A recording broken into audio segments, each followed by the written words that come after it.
Assalamualaikum warahmatullahi wabarakatuh.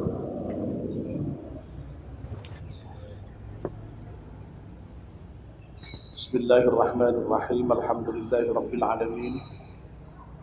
Wassalatu wassalamu ala asyrafil mursalin sayyidina wa maulana Muhammad wa ala alihi wa sahbihi ajma'in. Ibu-ibu, bapak-bapak dan saudara sekalian, mari kita mulai kajian subuh kita dengan berdoa bersama-sama. Bismillahirrahmanirrahim. Asyhadu an la ilaha illallah wa asyhadu anna Muhammadar Rasulullah. Raditu billahi rabban wa bil Islam dinan wa bi Muhammadin nabiyyan wa rasulan. Rabbi zidni ilman nafi'a warzuqni fahman wa hukma wa alhaqni bis salihin. Alhamdulillah, pagi ini kita bisa bertemu kembali. Kita masih melanjutkan kajian kita tentang hadis Rasulullah SAW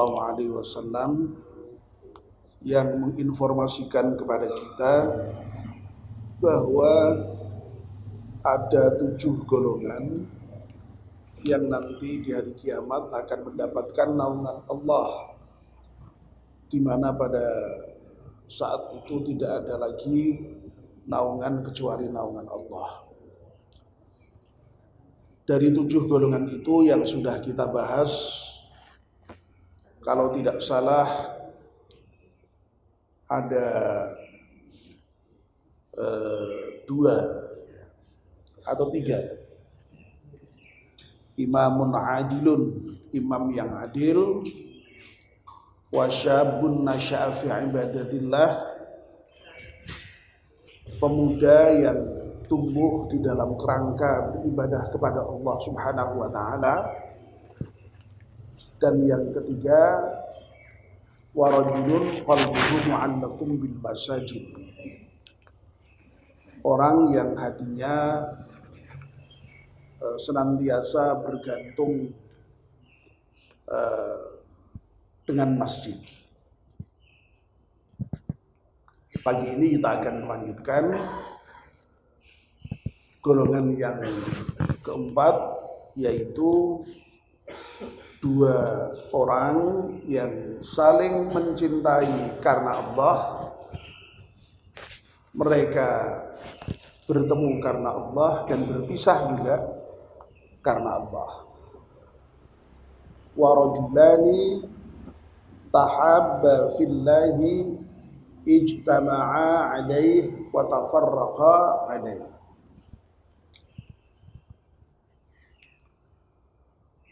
Bapak dan ibu-ibu yang dimuliakan Allah Subhanahu wa taala,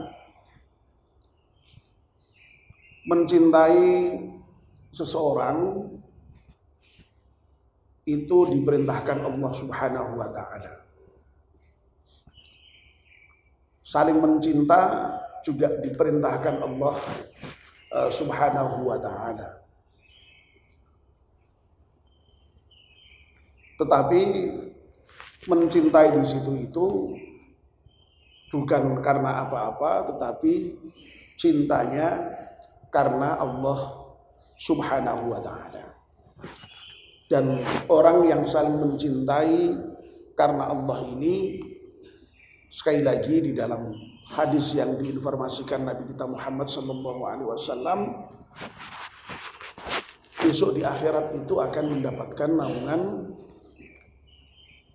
di mana pada saat itu tidak ada lagi naungan kecuali naungan Allah Subhanahu wa taala.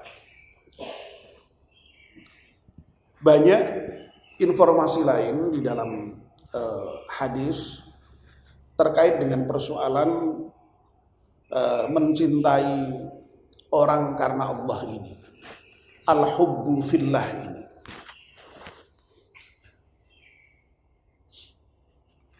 Misalnya hadis yang cukup terkenal,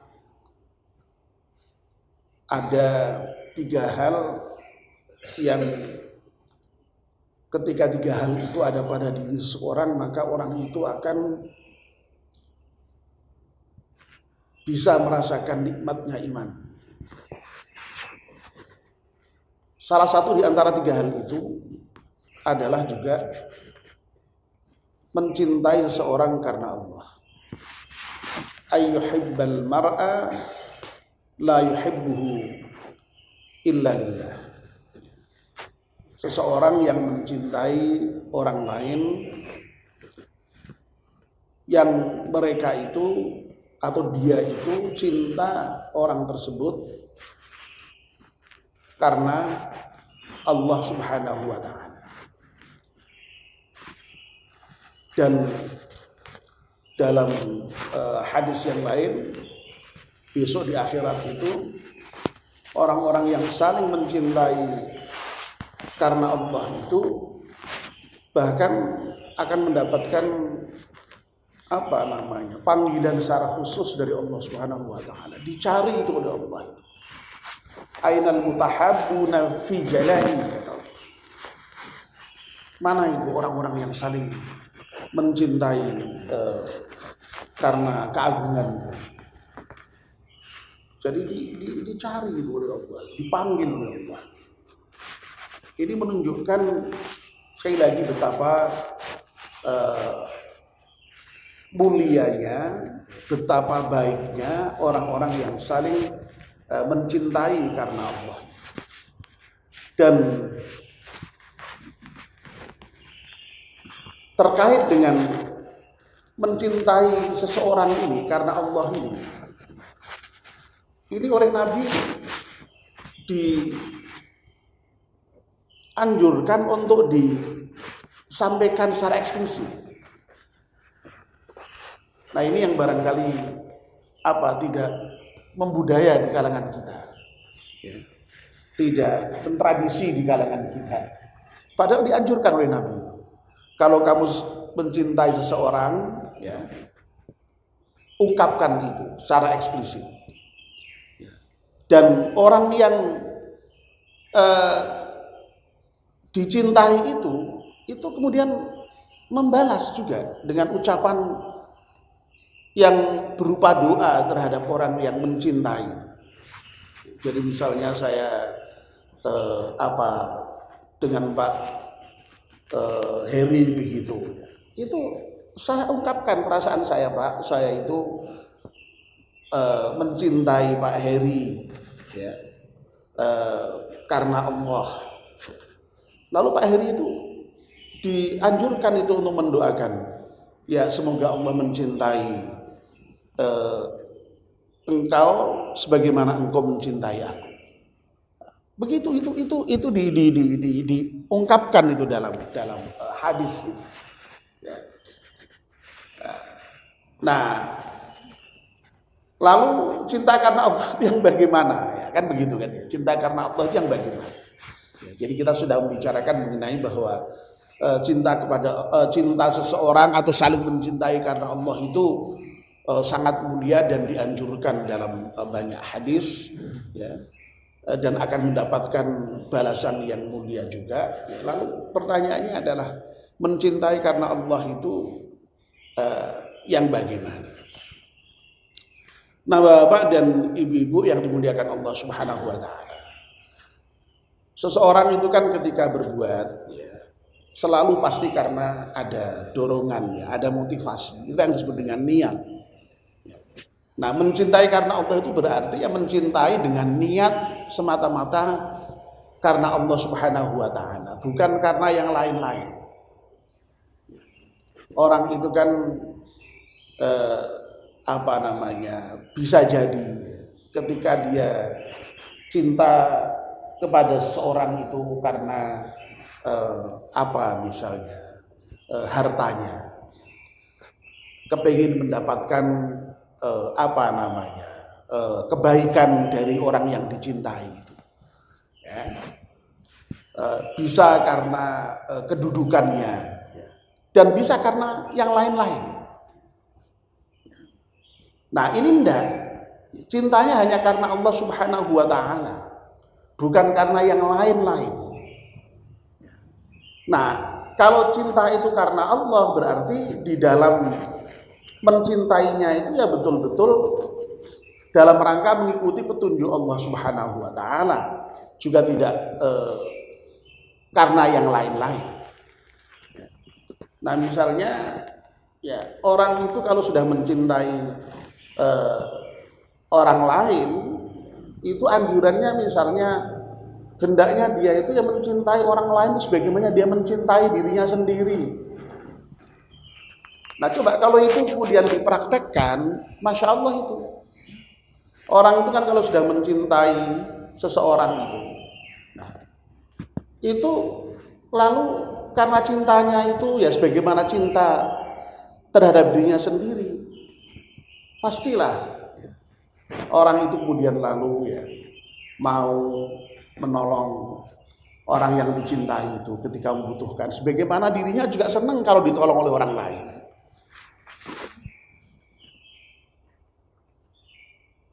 Lalu kalau saudaranya itu salah, ya diluruskan. Kalau saudaranya punya kerepotan, dibantu. Itu dalam bentuk yang positif. Dalam bentuk yang negatif, tentu saja kalau kita mencintai orang lain, tidak mungkin kita itu lalu kemudian membuat yang kita cintai itu menderita. Oleh karena tidak mungkin kita menyakiti orang yang kita cintai. Nah, kalau ini bisa dikembangkan dalam kehidupan kita sehari-hari, masya Allah itu ya, luar biasa. Ya. Dan karena cintanya itu karena Allah, berarti dalam keseluruhan apa yang dilakukan itu adalah dalam rangka beribadah kepada Allah Subhanahu wa taala, dalam rangka untuk mendapatkan ridho Allah Subhanahu wa taala. Kita bersahabat, fokusnya satu, dalam rangka supaya kita lebih dekat kepada Allah Subhanahu wa taala dengan saling mencintai itu. Jadi itu cinta karena Allah. Nah, yang perlu diberi penjelasan lagi adalah bahwa cinta di sini sifatnya umum, bisa kepada siapa saja. Ya. Bukan cinta syahwat, bukan ya. Jadi cinta dalam pengertian yang sebagaimana sudah kita jelaskan tadi itu yang bisa berlaku kepada siapa saja. Bisa kepada istri, bisa kepada anak, bisa kepada saudara, bahkan bisa kepada orang lain. Dan nyatanya bisa seperti itu. Bayangkan tuh bagaimana cintanya sahabat Ansor kepada sahabat Muhajirin. Itu luar biasa itu. Cintanya melebihi cintanya mungkin bisa jadi kepada saudaranya.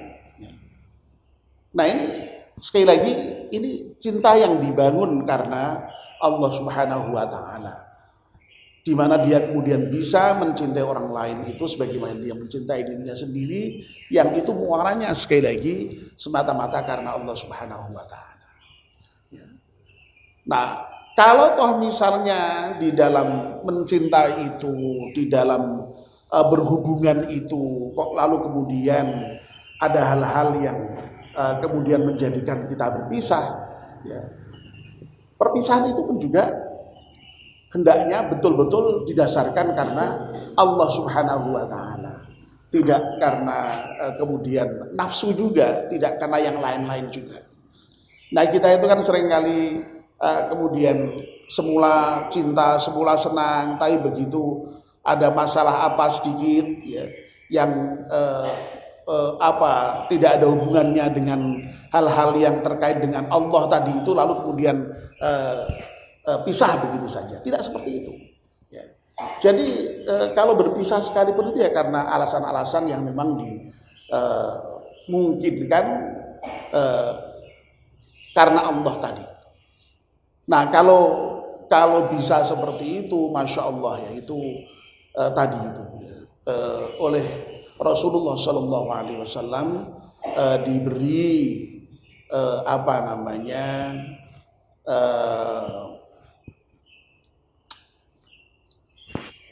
balasan, diberi reward yang luar biasa tadi. Nanti di akhirat dia akan mendapatkan naungan di sisi Allah Subhanahu wa taala. Ya, bahkan dicari oleh Allah Subhanahu wa taala, akan ditempatkan di tempat yang sangat mulia di akhirat nanti. Nah, mudah-mudahan ya, kita semua ini ya apa namanya memiliki ya, perasaan cinta dengan saudara-saudara kita itu ya, dan itu memang diperintahkan oleh Allah Subhanahu wa taala, sehingga kalau bisa kemudian saling mencintai, itu luar biasa ya. Di akhirat jelas pahalanya luar biasa, tapi di dunia sekalipun itu sudah menumbuhkan sebuah model kehidupan yang sangat indah, yang sangat luar biasa hebat. Ya.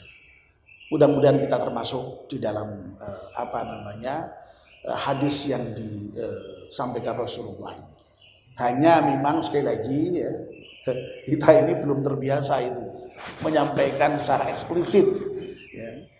Tapi mungkin secara implisit sudah ya.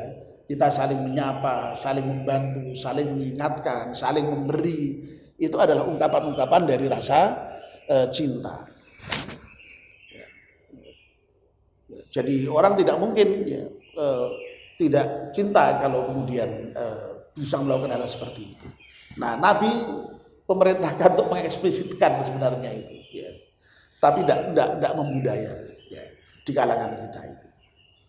Gue malah disalahpahami, aku cinta kamu dikira nengok LGBT malah itu enggak. Ya, tapi bukan itu maksudnya ya. Nah, bukan syahwat, bukan syahwat ya. Demikian yang bisa kami sampaikan pagi ini, mudah-mudahan menjadi tambahan ilmu bagi kita. Amin ya rabbal alamin. Mari kita akhiri dengan doa penutup majelis. Bismillahirrahmanirrahim.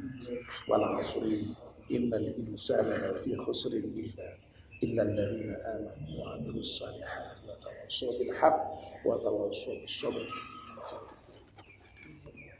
Subhanakallahumma wa bihamdika asyhadu an la ilaha illa anta astaghfiruka wa atubu ilaik. Wassalamualaikum warahmatullahi wabarakatuh.